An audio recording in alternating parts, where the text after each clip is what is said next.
If you'd have told me a couple of years ago that I'd be sitting on this spaceship about to make a video about how good it is, I would have laughed in your face and muttered something about how thou shalt only row in a Concept2. And if you're a die-hard traditionalist Concept2 rower, there's a really good chance that this just isn't the machine for you. But if you're open to exploring rowing further than just staring at a set of data, this video may just open your eyes to a new way of enjoying rowing, even on a Concept2.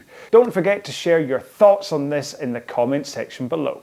Anyway, this is the Aviron Strong, and it comes in two flavors. This version has a built-in 22-inch monitor and costs round about $2,000 depending on when you buy it. Do check out sales because it can fluctuate.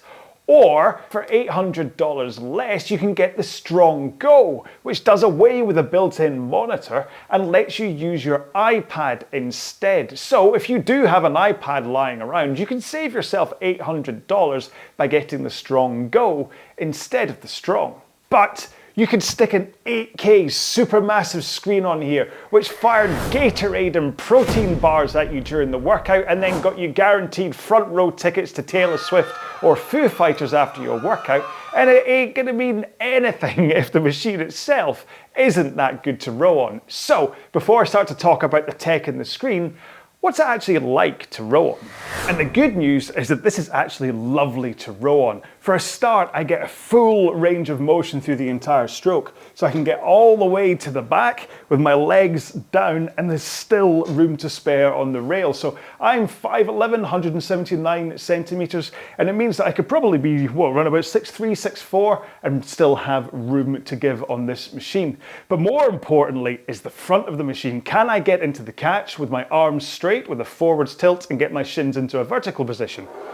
Yes, is the short answer to that. Now, I'll admit when I first saw this machine, I was a little bit concerned about the height of the monitor as to whether I would be worried about putting the handle through it, and so therefore I'd come in and I'd kind of dump down underneath, which, to be fair, some of the machines out there that are similar design to this, you clearly have to check the videos. But on the Aviron, I can come in quite happily into the front. There's not a thought in my head that I'm about to hit the monitor. Nice and controlled into the front, forwards tilt, arms straight, and I'm even over compressing here with my shins just to prove a point that I am not hitting the front of the machine, or worse, hitting the monitor. Next, there's the seat. Now, usually when designers get a little bit designy with the seat and they start to put in all these grooves and things, it's in a bad way. Like the Technogym Skill Row, that has a terrible seat on it. That really, because of all the ridges on it, it makes it really, really uncomfortable to row, and you feel like you're kind of wearing blisters into your backside.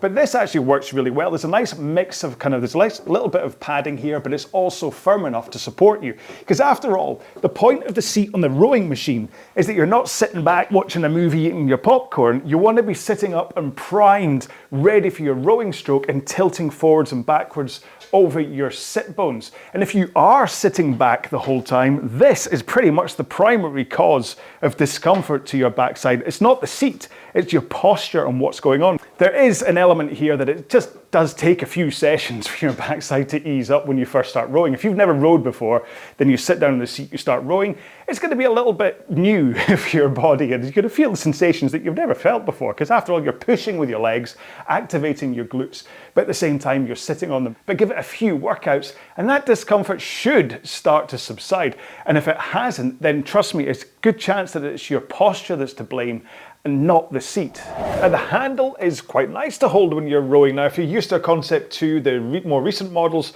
then you'll know that they have a bit of a kind of a kink to them, whereas this is a very straight handle, so it doesn't kind of help you with the wrist flexion, but it's still a nice, comfortable handle to hold. It's got a kind of soft rubber coating around it, not too thick, but just enough to kind of feel, it's quite comfortable. Width-wise, now this is the interesting one, because I've seen a few videos of people kind of complaining, saying that it's not wide enough, and to be honest, when I first got it, I'm like, this doesn't feel wide enough. But it's actually the same length or width as a Concept2 handle. The difference is because it's got this little rubber cap on both ends of it, it gets in the way of being able to kind of hook your pinkies on the outside. So when I row on a Concept2, I have my pinkies kind of on the outside of the handle, and on this I've kind of got to try and fit in a way that the ridge of that rubber cap fits between my pinky and my ring finger. which it does, and eventually it's all nice and comfortable, but at first I was like, ugh. And actually, if I compare the width of this handle to my other rowing machines, you can see that there's not actually that much difference. So the complaints from people, I'd take with a little bit of a pinch of salt, and like I say, it's likely to be that it's about this rubber cap on the end of the handle.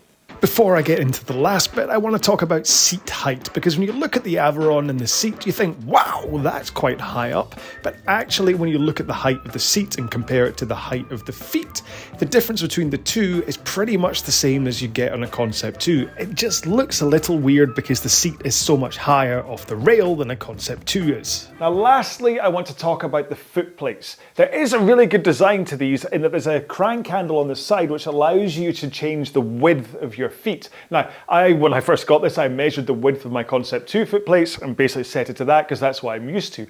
But if you feel that you need a slightly narrower foot placement or a slightly wider foot placement, you're able to adjust it with these foot plates. Now, that's the good side of it.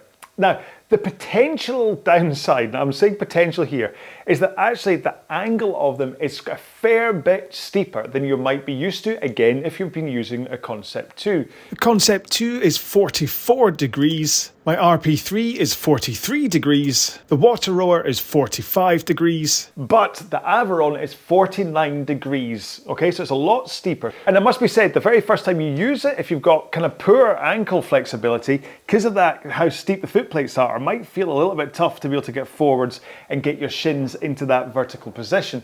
Or it might be that in order to get into that vertical position, your heels are going to have to come flying right off the foot plates in order to get there. Now, side note here, heels off the foot plates. This has been mentioned a few times and I want to kind of just quickly throw something in here. Your heels are allowed to come off the foot plates as long as, number one, when you go for your drive on the stroke, you plant your heels and push through your whole foot. If you have your heels up and you're pushing off your toes, you're kind of missing a whole bunch of power. Think of a deadlift, you don't push that off your toes, all right? And then the other one is that if you have that poor posture that I talked about when I was discussing the seat, then what happens is, because you're all tucked back, as you come forwards, because of the relationship of the angles between your hips, your knees, and your ankles, your heels come flying right off the foot plates. But if you sort out that posture, my shins are still in a vertical position, but my heels come down because that angle suddenly changes. So if your heels are coming off massively because of a rubbish posture, then that's not something that I'm that keen on you doing. But if you have a good posture and you come into the front of the stroke, you come in, shins vertical, get those heels down and drive hard out from the front, I don't mind if your heels come up a little bit. But like I say, there could be the possibility that because of how steep the foot plates are on the Aviron, that it might just kind of bring your heels up a little bit more than you're used to. Now, the truth is that the first couple of rows I did on this, I was like, oh, this is a bit strange, this is a bit steep. But after a while, it improved my flexibility by having this slightly steeper foot plate, by kind of working on it and kind of coming in and letting my ankles kind of ease off a little bit and adjusting to this steeper foot plate. My ankles were perfectly fine. And now what this means is that when I'm in a Concept2, it's bonza. I can get right into that shins vertical and keep my heels firmly on the foot plates the entire time. My heels don't come up at all anymore on the Concept2 because I've trained the flexibility on the Aviron and I've kind of got used to that like extra little bit of flexibility that I need. So it's improved my Concept2 rowing. So if only for that reason, if you're somebody who's just waving your flag around saying, you must only row in a Concept2, then this one thing will improve your Concept2 rowing. So there's a reason that if you ever see this, to go, oh, I actually use this as a bit of a training opportunity, instead of looking at it and going, oh, I'm not touching that machine. Anyway, right, sorry, if I'm flapping my hands around that, it's time to move on. So that's the connection points of the machine kind of covered, right? I've got the seat, the feet, and the handle. But what does the actual stroke feel like? Is it a nice one or is it woolly and weak? I mean, there's some machines out there that have got a real dead spot at the front and then suddenly you snap into it. And there's other ones that completely disappear at the back and you're left kind of going, what's happened here? But the truth is that Aviron's really nice. I get a nice catch, the feel of the weight at the front of the machine as I push the power in. I'm able to accelerate against it with my legs, keeping my arms straight and push that power. And then the stroke, that kind of weight continues all the way to the back of the machine. And you get that nice satisfying acceleration sound all the way through the stroke to let you know that it's working. And it's because of that flywheel in the front. So this is a hybrid system. So it's got a flywheel built into it, which is what you're fighting against as you accelerate the power, much like a Concept 2.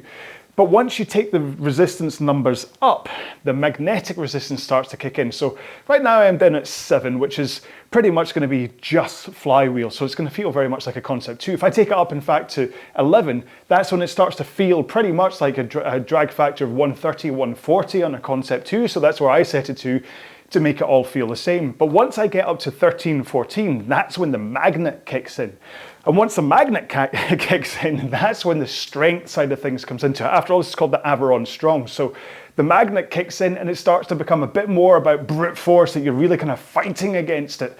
Kind of like setting your Concept 2 to 10, but a little bit more. A bit like Spinal Tap up to 11. It's got that little bit more of a kind of, almost like a machine weight that you're pulling against. And the truth is, that makes it different from a Concept 2, but who says they have to be the same? Who says that this has to be built exactly the same as a Concept 2? You want it to feel like a Concept 2?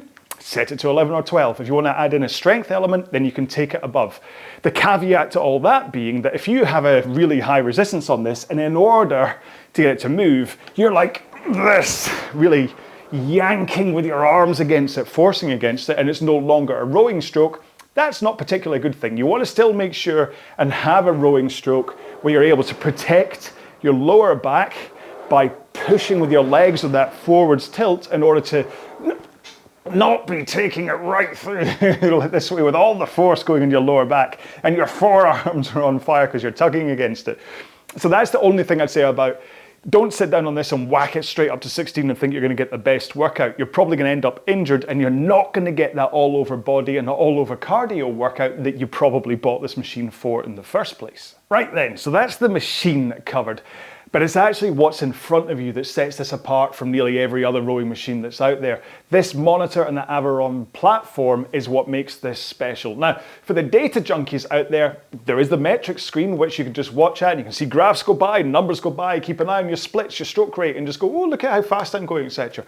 But when you start to look through the menus, you can see the many options of different ways to keep you entertained and motivated and distracted in order to get you through your workouts. For instance, there's a variety of games for you to choose from, including Fishing Frenzy, where, well, you try to catch some fish, and then Blaze Breakers, where you're putting fires out in a building, all based on the stroke rate and the power you're putting into the machine.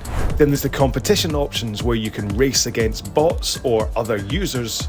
Power Play, where you hold stroke rate and intensity by staying in lane and increasing your points. Or there's the Pros versus Joes option, where you can row against various athletes. And there is something very motivating racing that other boat on screen.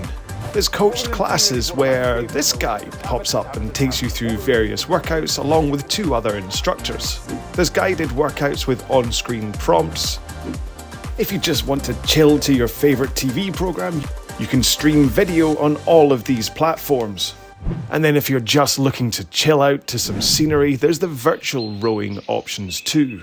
Now, the dogmatic Concept 2 rowers out there are going to see all of this and really not care. And that is precisely why I say that this machine is not for rowers. This isn't a machine designed for people who are motivated by their split time and their stroke length and the meters covered, etc. This is a machine for people who want to row in order to stay healthy and get fitter and get stronger, but they're looking for something a little bit more motivating than just data in front of them. The games, the challenges, the races, the guided workouts, the virtual rowing, all of that is on this machine in order to keep users on it for longer than they may have otherwise rowed for. And that is the most important thing. If you can get people rowing for longer than they might have, then you've won. Now, great example for this is my wife, Julie, okay? So Julie's really fit in all senses of the word. She runs, she swims, she does weights in the gym, all that stuff. But bearing in mind that I'm the rowing guy, she never actually uses the Concept 2. Every time I do get her in here to do a 2K or to do some like 30-second sprint intervals or something, it's kind of under sufferance. But when this arrived, it all turned round. Suddenly she'd be out here for an hour and she'd come in and go, I had no intention to row for an hour. And it's just because she was playing like the breakout ball game on the machine. She wasn't doing anything else. She was just playing these games and trying to beat her high score. Kept her going for longer than otherwise. And so she was getting a great workout without actually realizing it. And that's the genius of gamifying rowing the way that Aviron have. For those who row not because they love rowing, but for exercise, this system will keep them strapped in for longer than if they were just staring at tiny little numbers on a screen, because frankly, it makes it fun to row on.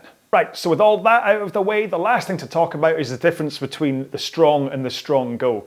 Now, this is the Strong, which comes with the built-in 22-inch monitor. However, the Strong Go uses this little fella to attach your iPad to it instead, giving you a massive cost savings if you already have an iPad. So, I'm going to take this off and put this on.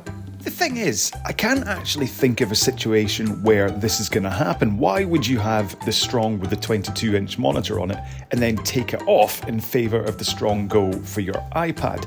The only thing I can think is that somehow you've broken your monitor and you want a simple solution to carry on rowing.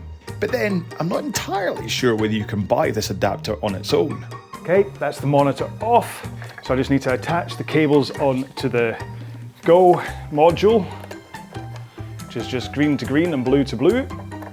Then there's two caps either side of it, which you have to take off, slide it over, find the bolts that you took off. Okay, and once you've got this in place, you need to attach your iPad. So I've got my iPad Pro here, and I'll try and put it on with the case. Let's see. Oh, it's just too small. So take out the case, go there, put it on that way. You'll see why in a second.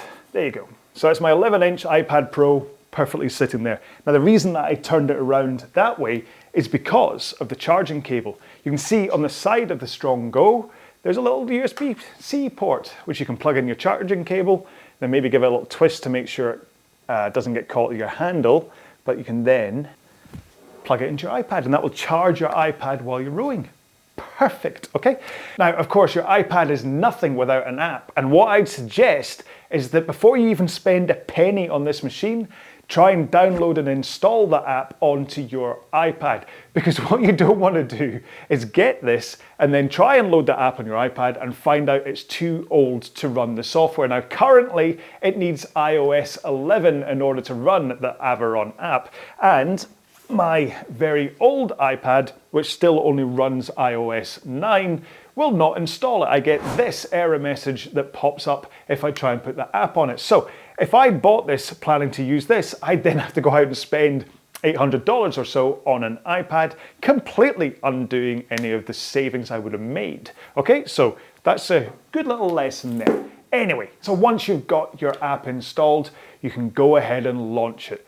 Now, you are going to need a user account in order to use the app. You can get a free account, which will give you access to just the basic metrics monitor, but in order to get full function, you have to subscribe.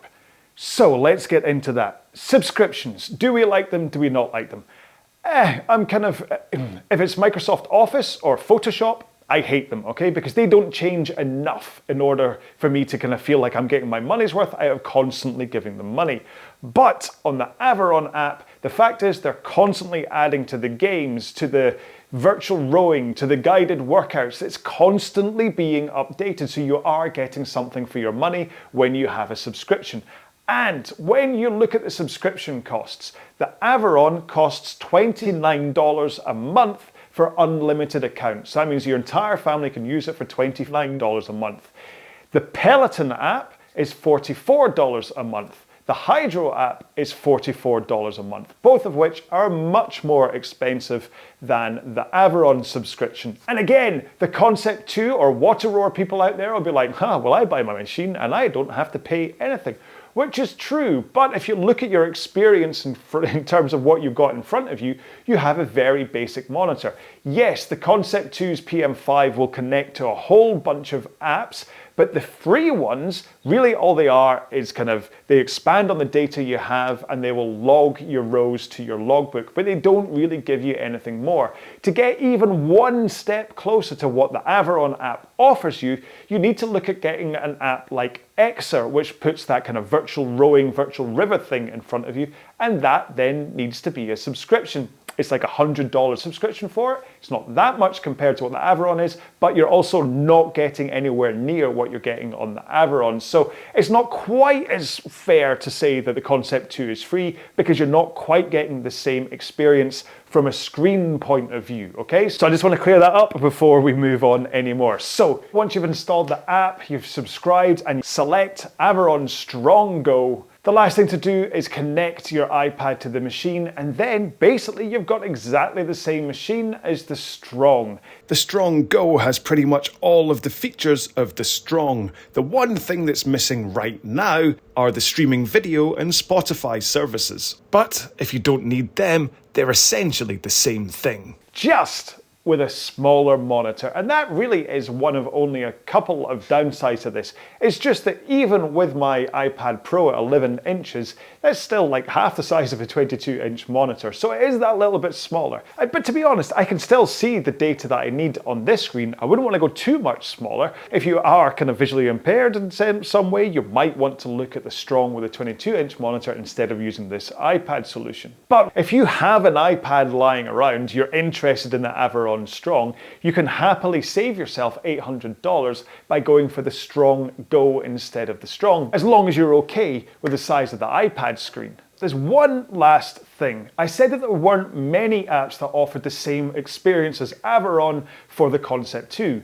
That is, apart from the Aviron app. When you first launch it, it will ask you what machine you're going to be using. Are you using the Aviron Strong Go, or the Concept2 rower, Concept2 bike erg, or a water rower? Because this app will connect to all of them via Bluetooth to bring you the Aviron experience to your Concept2. There's a few things that are different just because of how resistance and all that kind of stuff works, but most of what you get here, you can get on your Concept2 or on your water rower. So if you're not willing to give up your favorite machine, but you want a little bit of fun, motivation and games, do take a look at the Aviron app on the iPad for your Concept2 or your water rower. So if you're a purist who swears by the Concept2, I'm going to guess that regardless of what I say, this machine is not going to be appealing to you. And you know what? That's absolutely fine. However, if you need an extra dose of motivation or entertainment to get you through the workouts, then the Aviron Strong or the Strong Go could be the machine for you. These machines cater not only for folks like me that have a bit of experience, but also for new rowers who are possibly seeking a bit more of an engaging workout experience than a simple Concept2 or a water rower. So regardless of your rowing background, the Aviron platform does give you a way to enjoy your rowing that little bit more. All right, so thank you so much for watching this video. Remember, leave me some comments below and let me know what you think about this. Listen, I know there's going to be a whole bunch of Concept2 rowers out there that are already banging away on their keyboards saying Concept2, Concept2, and that's absolutely fine. That's exactly how I was a couple of years ago. But I've been on a journey where I opened my eyes and saw that actually, depending on what you're wanting to do when it comes to rowing, it doesn't have to be Concept2. And the Aviron is perfectly situated to pick up the people who want just that little bit more of entertainment and motivation on the machine. All right, thank you so much. Do check out the hundreds of row along workout videos that I've got up here on this channel. And until one of them, please take care of yourselves. Be well. Bye-bye.